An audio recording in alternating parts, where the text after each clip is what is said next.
warahmatullahi wabarakatuh.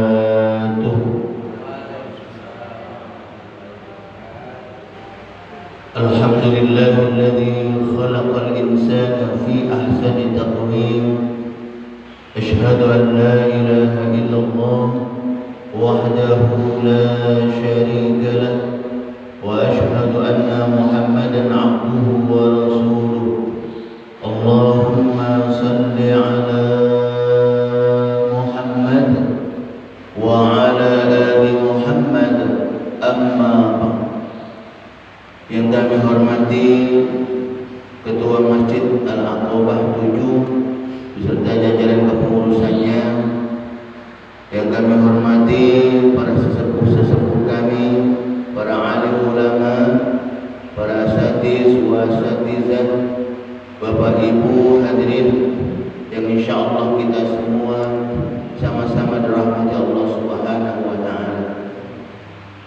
Mari selalu kita bersyukur kepada Allah Subhanahu wa taala atas nikmat yang telah diberikan kepada kita, di mana dengan nikmat tersebut alhamdulillah kita bisa bersama-sama bertaqarrub ila Allah, mendekatkan diri kita kepada Allah Subhanahu wa taala sebagai wujud syukur kita kepada Allah atas apa-apa yang telah diberikan kepada kita. Salawat dan salam selalu juga kita haturkan untuk junjungan kita Nabi besar Muhammad sallallahu alaihi wasallam beserta keluarga, sahabat dan para pengikut-pengikut beliau, dan juga kita bersama-sama berdoa semoga kita dan keluarga-keluarga kita termasuk dalam golongan orang-orang yang selalu taat kepada Allah dan taat mengikuti apa yang diperintahkan oleh baginda Rasulullah sallallahu alaihi wasallam. Amin ya rabbal alamin. Ma'asyiral hadirin jamaah subuh yang insyaallah sama-sama dirahmati Allah Subhanahu wa taala. Setiap kita tentunya selalu berharap dan berdoa kepada Allah Subhanahu wa taala agar kita dan keluarga-keluarga kita, jamaah kita, masyarakat lingkungan kita semuanya dijadikan oleh Allah Subhanahu wa taala orang-orang yang istiqomah dalam beribadah, istiqomah dalam ibadah, dan juga istiqomah dalam kita melakukan kebaikan-kebaikan di dalam dunia ini. Karena antara ibadah dan juga amal soleh, kebaikan kepada sesama manusia ini harus selalu bergandengan, dan ini juga sekali lagi harus selalu kita lakukan. Ibadah ini juga merupakan salah satu perintah Allah Subhanahu wa taala untuk kita. Wa ma khalaqtul jinna wal insa illa liya'budun. Dan tidak aku ciptakan jin dan manusia, kata Allah, kecuali hanya untuk beribadah kepada. Dan kita pun juga tahu ibadah ini terbagi menjadi dua. Ada ibadah makhdhah, ibadah kita kepada Allah Subhanahu wa taala dengan kita menjalankan perintah Allah, salat dan lainnya. Ada ibadah ghairu makhdhah, ibadah keseharian kita, ibadah amaliyah kita yang kita lakukan dalam kegiatan keseharian kita. Dan ini sekali lagi dua-duanya ini harus selalu kita perhatikan dalam diri kita. Karena kita takut ketika kita lalai dalam ibadah kepada Allah Subhanahu wa taala, kita nantinya digolongkan ke dalam golongan orang-orang yang tidak pandai mensyukuri nikmat Allah Subhanahu wa taala. Karena ibadah ini merupakan wasilah kita untuk kita mensyukuri nikmat yang telah Allah berikan kepada kita. Sekali lagi, ibadah ini merupakan wasilah kita untuk kita mensyukuri nikmat Allah Subhanahu wa taala. Bagaimana Allah Subhanahu wa taala memberitahukan kepada kita dalam surat Ibrahim, a'udzubillahi minasyaitonir rajim, wa idh ta'adzana rabbukum la in syakartum la azidannakum wa la in kafartum inna 'adzabi lasyadid. Barang siapa yang bersyukur akan nikmatku, syukur di sini mempergunakan nikmat yang telah Allah berikan kepada kita untuk kita dekat kepada Allah, menjalankan ibadah kepada Allah, dan juga untuk kita bisa melakukan kebaikan-kebaikan kepada sesama manusia.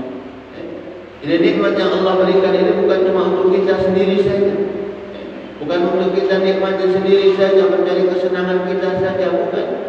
Tapi bagaimana nikmat yang telah Allah berikan kepada kita ini, selain kita pergunakan untuk kita, untuk diri kita, kesenangan kita, jangan sampai lupa kita harus selalu menjaga ibadah kepada Allah Subhanahu wa Ta'ala. Ini yang pertama, kalau kita bersyukur nikmat Allah. Sebaliknya ketika kita lalai dari nikmat Allah, tidak mempergunakan nikmat Allah, Allah mengingatkan kita. Wala in kafartum inna 'adzabi lasyadid. Barang siapa yang kufur, lalai dari nikmat Allah, tidak mempergunakan nikmat Allah dengan baik, Allah mengingatkan kita, inna 'adzabi lasyadid. Sesungguhnya azab Allah amat sangat pedih. Tentunya kita semua tidak menginginkan diri kita, keluarga-keluarga kita mendapatkan kesengsaraan dari Allah Subhanahu wa Ta'ala. Kita tidak menginginkan itu. Dan Allah Subhanahu wa Ta'ala pun tidak menginginkan kita, umatnya Nabi Adam ini, nantinya menjadi temannya syaitan di neraka Allah Subhanahu wa Ta'ala. Allah pun tidak ingin itu. Maka oleh karena itu Allah Subhanahu wa Ta'ala memberikan kepada kita panduan agar apa? Agar kita dalam kehidupan ini selamat. Selamat dunia, selamat juga di akhirat tatkala kita kembali kepada Allah Subhanahu wa Ta'ala. Apa panduannya? Al-Qur'an. Al-Qur'an. Dzalikal kitabu la raiba fihi hudan lil muttaqin. Itu kitab Al-Qur'an, tidak ada keraguan di dalamnya. Hudan lil muttaqin. Petunjuk bagi orang-orang yang bertakwa. Allah memberikan panduan buat kita. Selain panduan, Allah memberikan sosok suri tauladan, manusia pilihan untuk kita jadikan panutan, untuk kita jadikan contoh dalam hal apa? Ibadah, dalam hal muamalah kepada masyarakat, tingkah laku. Siapa? Baginda Rasulullah sallallahu alaihi wasallam. Laqad kana lakum fi Rasulillahi uswatun hasanah. Sungguh telah ada pada diri Rasulullah sallallahu alaihi wasallam uswatun hasanah. Contoh suri tauladan yang baik buat kita manusia. Jadi subhanallah, saking cintanya Allah kepada kita, umatnya Nabi Adam ini, Allah tidak ingin kita ini nantinya terjerumus mengikuti langkah-langkah syaitan. Maka oleh karena itu sekali lagi Allah memberikan kepada kita panduan dan juga sosok manusia pilihan yang untuk kita jadikan sebagai contoh panutan. Tinggal kembali lagi kepada diri kita. Bagaimana dengan diri kita? Bagaimana dengan diri kita? Apakah kita sudah berusaha menjadikan Al-Quran itu panduan kita? Ataukah malah sebaliknya kita masih jauh dari Al-Quran? Masih jauh dari Al-Quran. Bagaimana kita nak dekat dengan Al-Quran, bacanya saja terkadang maaf kita masih susah. Maka oleh karena itu, ketika kita memang benar-benar meyakini bahwasanya Al-Quran itu petunjuk buat kita semua, maka langkah pertama yang harus kita lakukan ialah bagaimana kita berusaha dekat selalu dengan Al-Quran, membaca Al-Quran dan berusaha bersama-sama memahami Al-Quran. Karena insya Allah dengan kita selalu membacanya dan berusaha memahami, maka insya Allah kehidupan kita akan selalu terarah, dijaga oleh Allah Subhanahu wa Ta'ala. Karena yang namanya membaca Al-Quran itu Pak Bu, walaupun sedikit, insya Allah ada nilai ibadah. Ada nilai ibadah. Beda dengan kita baca buku atau baca koran, dapat ilmunya dapat kalau kita baca buku, baca koran. Tapi nilai ibadahnya tidak. Tapi kalau Al-Quran, ketika kita baca Al-Quran satu huruf saja kita baca dalam Al-Quran, maka 10 kebaikan sudah kita dapatkan semua. Maka oleh karena itu rugi kita, malu kita kepada Allah Subhanahu wa Ta'ala jikalau kita maaf masih belum bisa membaca Al-Quran. Maka oleh karena itu kita yang mungkin belum bisa, yuk mari sama-sama belajar. Belajar. Jangan sampai kita malu sama manusia tapi tidak malu kepada Allah. Jangan. Jadi yang belum bisa kita baca Al-Quran, yuk mari belajar bersama. Banyak sekarang tempat-tempat belajar di masjid, halaqah-halaqah kecil,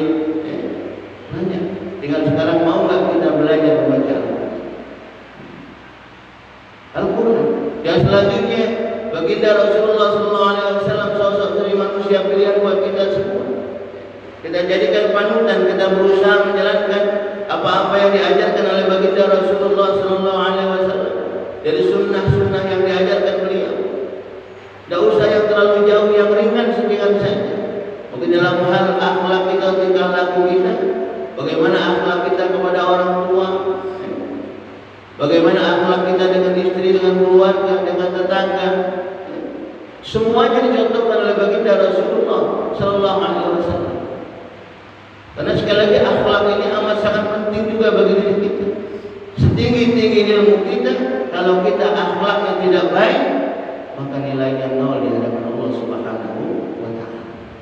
Walaupun kita sudah tinggi ilmu, banyak detailnya, tapi akhlaknya tidak terjaga, nol nilainya di hadapan Allah Subhanahu wa Ta'ala.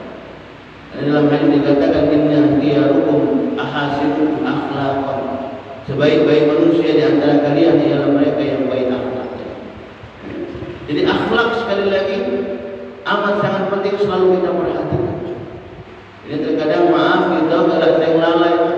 Ketika kita banyak dikasih ilmu, kita kadang mulai sudah lupa.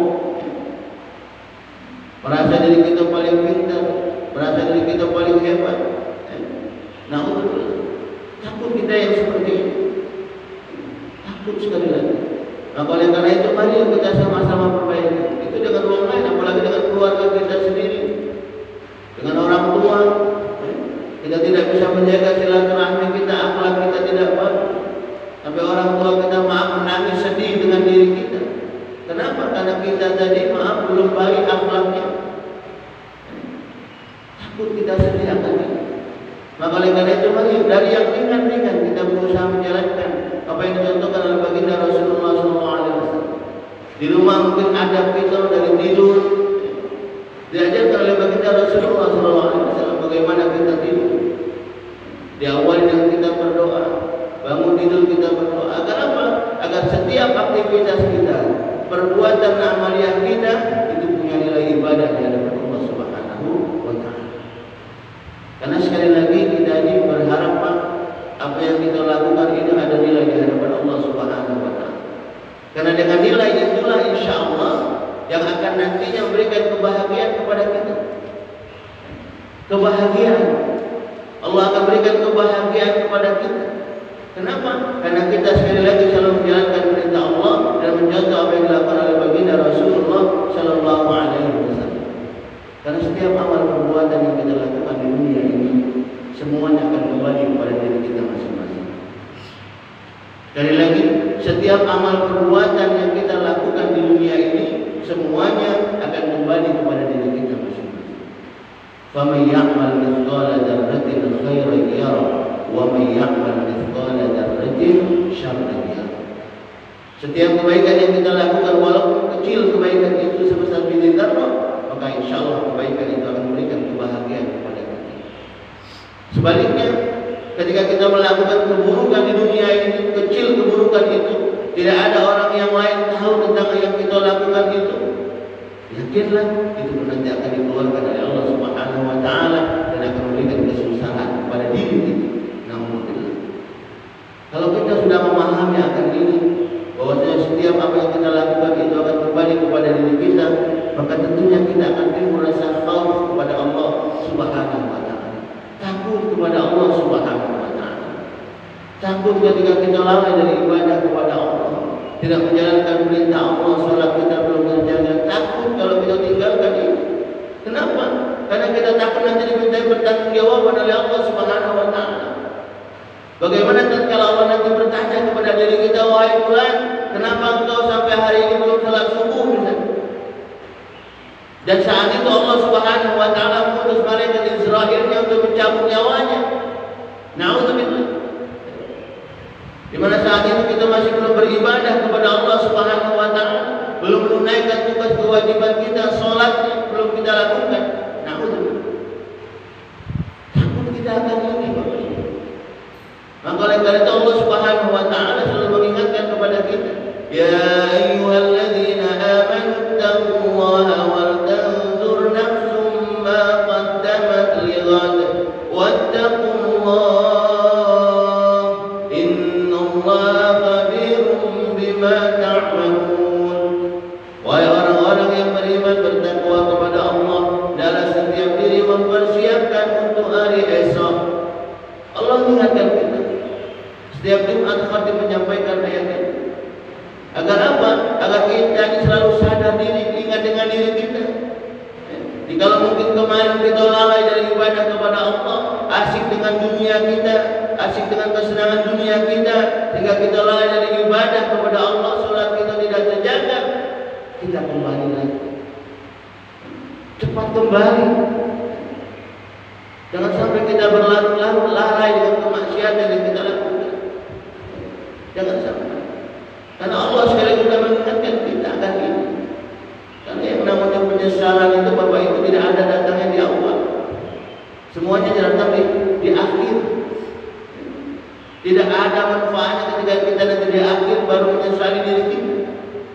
Di mana saat malaikat Israil diutus oleh Allah Subhanahu wa taala di hadapan kita, mau mencabut nyawa kita, sebelum dicabut saat itu Allah perlihatkan tentang kegiatan kita, keseharian kita, lalai dari menjalankan perintah Allah, dan juga diperlihatkan saat itu orang-orang yang disiksa karena mereka lalai ketika hidup di dunia. Diperlihatkan sebelum dicabut nyawa kita saat itu. Saat itu baru kita menyesal kepada Allah Subhanahu wa taala dan berkata, Rabbana absarna wa sami'na farji'na na'mal salihah inna muqinun. Kalau saat itu kita bergabung sama Allah, ya Allah, Rabbana absarna, aku melihat ya Allah Engkau siksa orang-orang yang lalai ketika hidup di dunianya. Aku melihat, aku mendengar jerit tangis mereka menahan siksamu ya Allah, tidak sanggup menahan siksamu. Maka oleh karena itu ya Allah, aku tidak akan sanggup menerima siksaan seperti ini ya Allah. Dengan Kau cabut nyawaku hari ini, farji'na na'mal salihah inna muqinun. Kembalikan aku ya Allah, hidupkan aku kembali ya Allah, karena aku saat ini baru yakin akan balasan yang akan Kau berikan kepadaku, karena aku lalai kepadamu. Saat itu kita mohon sama Allah, bermohon kepada Allah, bermohon kepada malaikat Israil yang ada di hadapan kita, minta jangan dicabut nyawanya. Saat itu sudah tidak ada lagi kesempatan lagi. Kita hanya tinggal bisa berkata, keluarga hanya bisa berkata, qalu inna lillahi wa inna ilaihi raji'un. Sama ketika Fir'aun dicabut nyawanya, ditenggelamkan di Laut Merah. Di situ Fir'aun saat nyawanya sudah ada yang tabarkan di tenggorokan, baru ngomong, baru percaya kepada Allah. Amantu billah, aku beriman kepada Allah. Baru ngomong Fir'aun saat itu. Maka saat itu sudah tidak ada kesempatan bagi dirinya. Begitu juga dengan diri kita. Maka oleh karena itu sekali lagi perlu kita bersama-sama selalu mengintrospeksi diri kita, selalu melihat ke dalam diri kita bagaimana diri kita saat ini, bagaimana diri kita saat ini. Ketika merasa diri kita masih amat sangat kurang, ibadah kita masih kurang, muamalah kita, akhlak kita, tingkah laku kita masih kurang, yuk mari bersama-sama kita perbaiki itu. Kita perbaiki. Karena Allah Subhanahu wa taala akan memberikan kebahagiaan kepada dua orang yang istiqomah dalam amalnya. Apa? Dalam Al-Qur'an dikatakan wa basyiril ladzina amanu wa 'amilus shalihat anna lahum jannah. Kabarkan